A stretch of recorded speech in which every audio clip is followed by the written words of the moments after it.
Hello there, Sir from 17 once again. This is my Uncharted Brutal Difficulty walkthrough. This is Chapter 6, Unlocking the Past.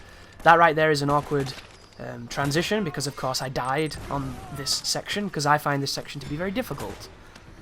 And it's difficult for bad reasons, but I was here for about 20 minutes getting really mad. And I know 20 minutes doesn't sound like a long time, but when you die this fast in like a 2-minute fight, it feels like an eternity.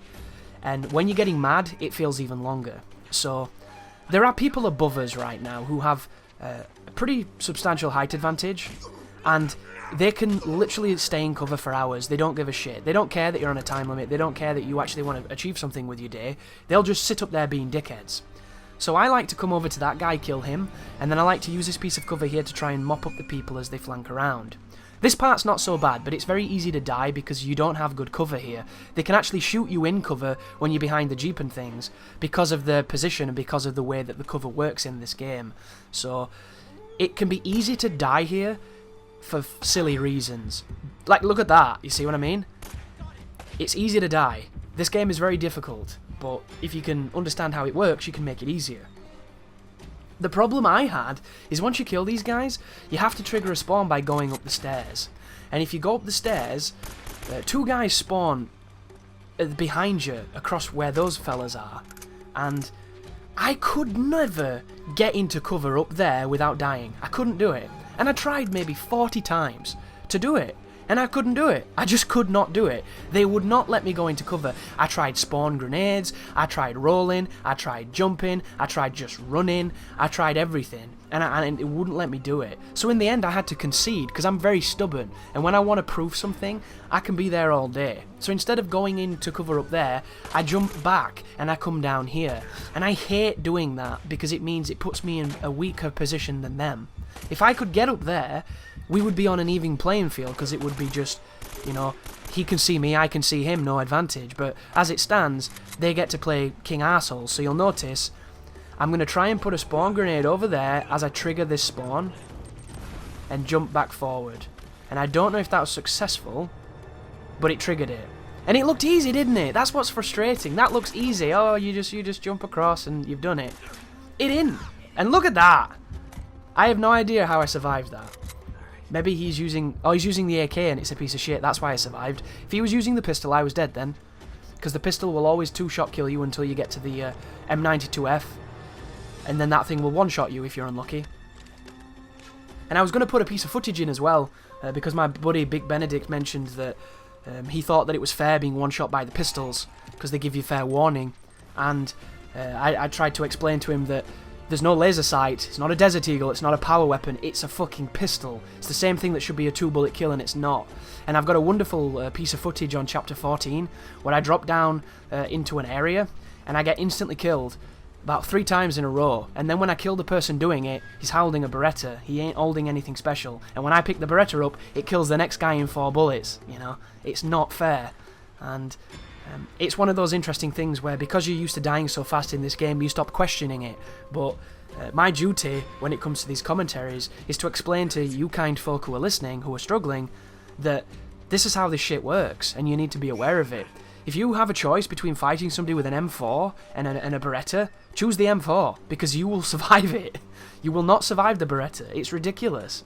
And it's a fantastic weapon too, so I don't mind the fact that it can do that to you. I just find it strange that in a game where everything kills you in 2 bullets, that motherfucker kills you in 1. But you'll notice too here, guys, I'm being very tentative. The enemy is not giving me any signs of where he is or what he's doing. And if I try to get a better position here, he's going to kill me. So I have to be patient and I have to waste your time. And this is the type of stuff I hate in video games. I cannot stand the need to be patient because I'm not a patient person. I like to be able to blitzkrieg things, and I appreciate that, you know, you can't stamp your feet and get what you want all the time, and nor would I want life to be like that. But in my opinion, when the AI's like this, they should never hide. You know, this is not Gears of War multiplayer when it's 3v1 and the motherfuckers hid somewhere in the textures. That's not how it should be. I think there should be a contrast between... Can you remember on Gears? Where, was it Horde mode? Where when you were the last person surviving and it got to the last few locusts, they all just rushed you. They ran at light speed in your face and they got so close that they were literally just there. They were hugging your shoulder. It was like the elevator scene in Mario Brothers. Like, it was ridiculous. They were on you all the time. And it was really dangerous on Insane because they could instantly kill you. Whereas this game, when there's one dude left, he literally gets his Game Boy out and starts collecting fucking Pokemon. It's ridiculous. He might be dead, though. But I'm so nervous at this point because I hate this kind of fight. It's just shit. I'm not even going to analyse it or defend it. But hopefully you had no problems here. I had a nightmare here. That's why I'm being so very tentative. Do you think that Drake's head looks kind of big in this game? You see him there? Doesn't his head look massive? There are times when he looks like a bobblehead. It's weird.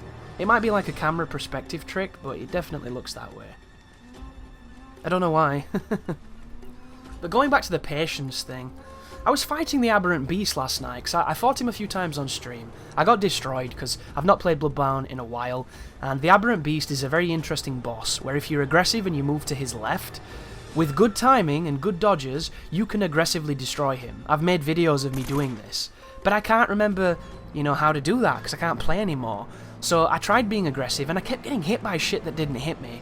Like weird sweeping bullshit hurt boxes, and I decided to play kind of patient against him, because I can sometimes be patient when I need to be. So I decided to hit him, I counter-poke him, and I play footsies with him. And I punish one move and no other move.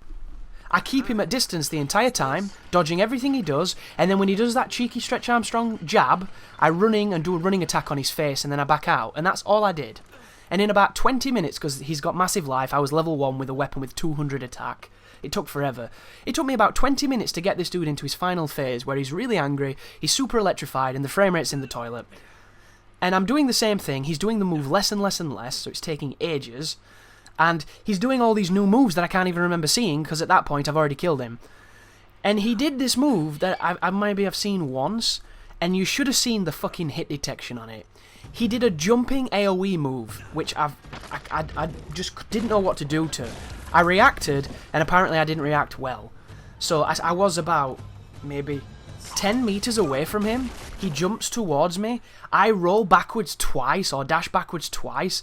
The AoE effect is quite wide of the electricity that he stomped with, and the distance between the edge of that effect visually and my character was about 3 meters. And I instantly died, one hit, full life, dead. After 20 minutes of poking this fucker's face. It was so annoying. And it's just... why do devs do that? Why do they make bosses that work like that? And I don't get it, because they have to know. Like I mentioned that the games testers in this game needed to do a better job, and I directed it towards Bluepoint, to which somebody in the comments mentioned that Bluepoint were only the programmers and a few artists for this. So the testers were done by Naughty Dog's testers. And I don't know if this is true, but I believe this guy, because he seemed like he knew what he was on about. And when I was doing that tangent, I wasn't trying to, directly attack anybody specifically. Just the people responsible, I'm not learned of this game enough to know who did what. I just don't know those things, guys. So I make a sweeping gesture and I make a generalization. But whoever was responsible didn't do a good enough job. And apparently the person who tested it is like a fucking speedrunner guy who owns the world records for this game. So you would think that that dude would know that that section is dog shit. Yet maybe they didn't listen to the testers, because I know I've got countless stories of people not listening to testers. And I just don't understand why you wouldn't listen, I understand there's that ego reaction to criticism when somebody says this is, there's a problem here, and your immediate response is like, well, fuck you, it's perfect, what do you know? But you can't let that happen. You take a few breaths, you look away, you watch a silly cat video, you come back, and then you appraise it logically instead of emotionally. You can't have that reaction. And it's easy to do. Just look at Darkside Phil's Twitter. You've got to be professional, you can't be a scumbag.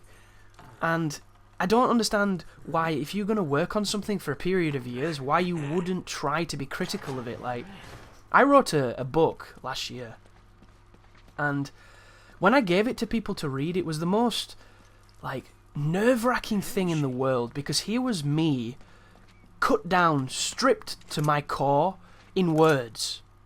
It was me naked, in this book. It was the things I love, the things I'm passionate about, the things I find interesting, intriguing, exciting, all of it distilled into this fantastical story. And when people read it, you feel so insecure, you feel there's so many doubts, there's so much just fear. And it's a really exposed position. And then when people give you feedback, and they mention what they didn't like, or what they did like, or what they thought was lacking, or what didn't make sense, it's the hardest thing in the world to try and look at it without bias, to try and take it and weigh whether or not it's viable and if you should change it. And it takes a lot of effort and maturity to do that. But you've got to do that, because they read your book. They have nothing to do with it. They read the story. They took from it what they did, and here's what they thought. And it's so important. So why would game makers not do the same thing? This fight's quite tricky as well, but it's tricky here, guys, because you're going to be fighting with the geometry, because it will not let you aim through cover sometimes, thanks to the collision detection. But for the most, just be very defensive, pick your shots, the enemies will rush you. Did you see that? The damage indicator then looked like it was to the left of me, like in the top left. That was weird. I should really watch that back. Maybe I'm hallucinating. This preview window is very low resolution, and it does artifact a lot, so I do see bizarre things. But going back to the aberrant beast, I apologise if you don't know Bloodborne, but this is a creature whose arm... Imagine your arm when you have it slightly crooked. Imagine you're trying to do like a bicep pose. Your arm's not that long then, is it? It's quite, you know, close to your body. You're doing your favourite T-Rex impression. And then when you extend your arm, it gets a bit longer. But it doesn't get long enough to touch the other fucking wall. This creature's does. For some reason, this creature gets like twice the range he should have, because his model distorts and does this like stretchy punch bullshit. And not only that, but his attacks anyway have additional phantom range, which means that the damage boxes on them and your hurt box collide when they shouldn't, because they have terrible hitboxes. And this is a boss that, if you can dodge past his attacks, because of how aggressive he is, you can hit him in the back a lot, and it's really effective.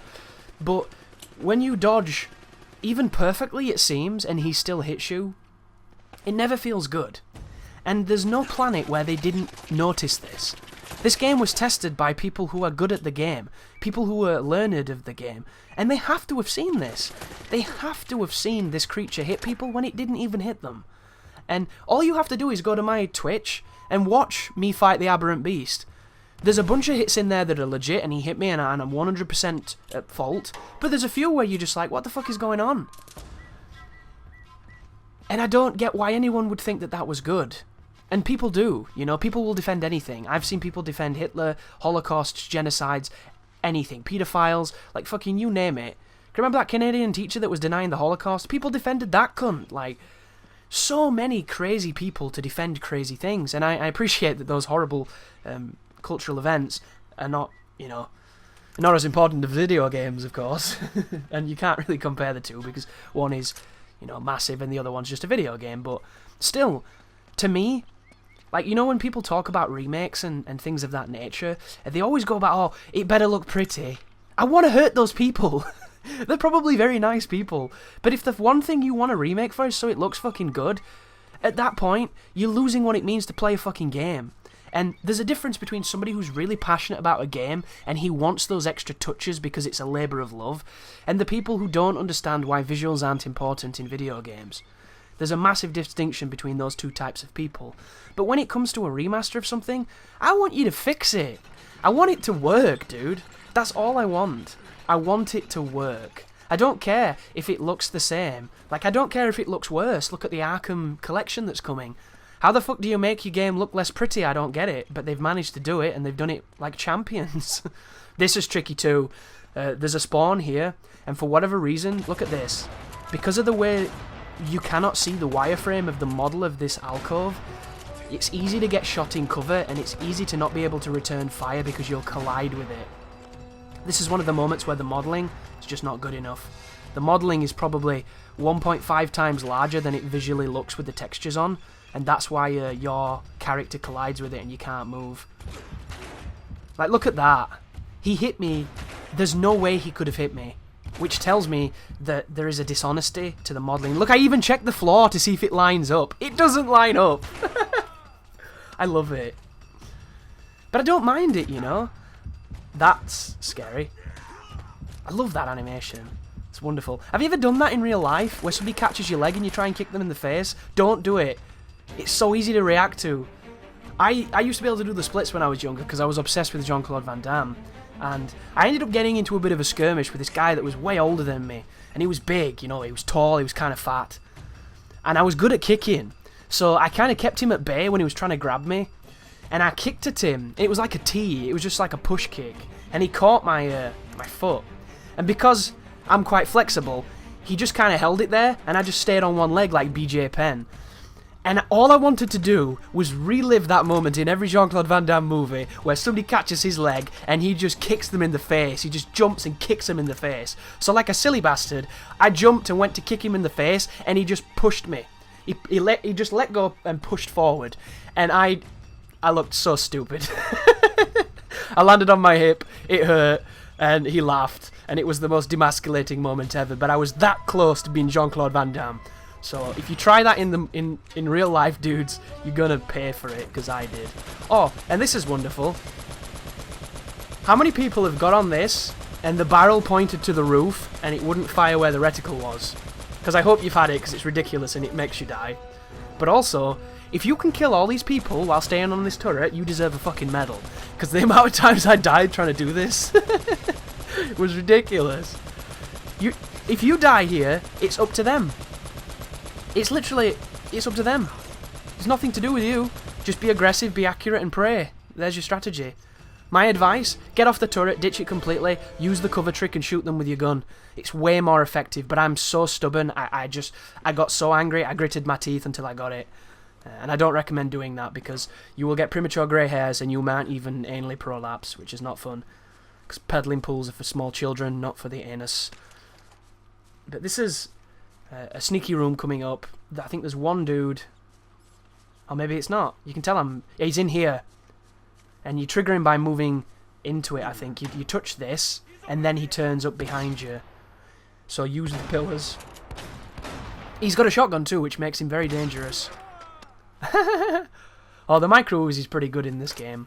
I don't use it a lot, but it seems pretty good. That's what I'm talking about. I'm always put off by a gun that has a big reticle. If you put a ridiculous looking reticle in your video game, I'm not going to use your gun. And it might be the most accurate gun on the planet, and the reticle's just completely dishonest and stupid, but I'm still gonna shy away from it because to me, reticles are a special thing. Oh, by the way, that just then, getting away after that checkpoint to get into this piece of cover is another work of art. If you die, it's like tossing a coin and never getting lucky. I must have died 5 or 6 times just trying to get into cover. And you don't see that, guys, that's the thing. People watch these videos, they're like, oh, this is not on Brutal, this is on Crushing, or you're having such an easy time. Like, it's not easy, guys. You know it's not easy. You just don't see the hard, you know? You don't see the moment where I got frustrated, even though, admittedly, I didn't get that frustrated with this outside of the not the helicopter, sorry, the Jeep section. What else pissed me off? That section at the beginning of this level pissed me off. Anything else? I got really screwed, you know, in that big fight in that trapped room. I was doing really well, and then I just kind of fluffed it at the end. And it only took 2 attempts, but that bugged me, because I know that room really well thanks to Crushing. Because I died a few times on Crushing just learning the spawns. That's a big room as well, and I don't like the fact that if you stand in that alcove, or that corner next to these stairs, that the enemies can still drop in behind you. I think that's bullshit. There should be some kind of spawn protection, where you can deny a spawn by standing in it. But Uncharted have never had that. You'll notice on Uncharted 2, in that area where you're at the beginning, you know, the really colourful level with all the flags, you can go into that corner where everybody spawns, and once you kill everybody, they spawn on top of you and immediately give you, or jib you, however you say that word. But we've got some mild platforming here.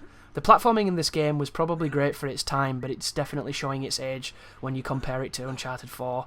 And that is a very unfair comparison, but it's difficult to not do that. Like, Uncharted 4 cleaned up the climbing so well, I think it's beautiful. And this game is just rough. But 2007, folks, I think it was. That is amazing. What they did with this game was so ahead of its time. Even though you could say this is just a bastardized version of, you know, a good third-person shooter with Prince of Persia climbing. But there's nothing truly original in this world, guys. You've got to enjoy what you enjoy. You know, you can't be so overly critical of everything. This is weird, too. I don't think you can kill these guys without it triggering this, because I threw a grenade and it still did this. So I think this is a mandatory weird grenade moment. But that is the end of the level, folks. Thank you very much for watching, and you take care now.